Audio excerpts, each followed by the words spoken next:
Episode 16 Ardhanarishvara की पूर्णता और गृहस्थ जीवन का परम आदर्श। संसार में जहां एक और महादेव को परम वैरागी, श्मशान निवासी और योगियों का देव माना गया है, वहीं उनका एक ऐसा स्वरूप भी है जो हमें प्रेम, समर्पण और परिवार का असली महत्व सिखाता है, उमा महेश्वर। उमा महेश्वर का अर्थ है माता उमा, पार्वती और देवों के देव महेश्वर का एक साथ विराजमान स्वरूप। यह रूप प्रकृति और पुरुष के मिलन का प्रतीक है। वैराग्य से गृहस्थी का सफर, जो शिव अकेले कैलाश पर ध्यान में लीन रहते थे, जिन्हें संसार के किसी सुख से मोह नहीं था।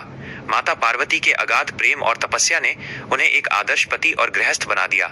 दिखावे से दूर सादगी, शिव पार्वती का विवाह और उनका साथ हमें सिखाता है कि दाम्पत्य जीवन महलों और ऐश्वर्य से नहीं, बल्कि एक दूसरे के प्रति सम्मान और प्रेम से चलता है। अर्धांगिनी का सम्मान। उमा महेश्वर स्वरूप में माता पार्वती हमेशा शिव के वाम अंग, बाईं ओर बैठती हैं। ये दर्शाता है कि सनातन धर्म में स्त्री का स्थान पुरुष से कम नहीं, बल्कि उसके हृदय के सबसे करीब और बराबर का है। इसका असली और गहरा मतलब क्या है? यह स्वरूप आज के आधुनिक परिवारों के लिए एक बहुत बड़ा मार्गदर्शक है। संतुलन का नियम। शिव वैराग्य, डिटैचमेंट है, और शक्ति, आसक्ति, अटैचमेंट है।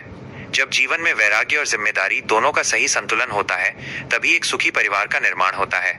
विषमताओं में तालमेल। शिव के गले में सांप है तो माता पार्वती का वाहन सिंह है। कार्तिकेय का वाहन मयूर, मोर है तो गणेश जी का मूषक, चूहा। ये सब स्वभाव से एक दूसरे के दुश्मन हैं, फिर भी शिव के परिवार में सब शांत और प्रेम से रहते हैं। ये सिखाता है कि अलग अलग विचारों के बाद भी परिवार को एक साथ कैसे बांधकर रखा जाता है। हमारे जीवन के लिए 3 बड़ी सीख रिश्तों में आदर, एक दूसरे की कमियों को स्वीकार करना और एक दूसरे की ताकत बनना ही उमा महेश्वर का संदेश है। परिवार ही प्राथमिकता है। महादेव ब्रह्मांड के स्वामी होकर भी अपने परिवार के लिए समय निकालते हैं। काम के साथ साथ परिवार को समय देना बेहद जरूरी है।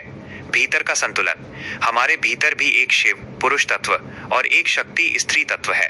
जब हमारा विचार शिव और हमारी भावनाएं शक्ति एक हो जाती हैं, तो मन शांत हो जाता है। वो आदि हैं, वो अनंत हैं, वो परम वैरागी शिव हैं, पर पार्वती के प्रेम में बंधकर वो इस संसार के जीव हैं। धन्य है उमा महेश्वर का ये अनुपम और सुंदर रूप, जो गृहस्थी में भी बिखेरता है साक्षात अध्यात्म की धूप।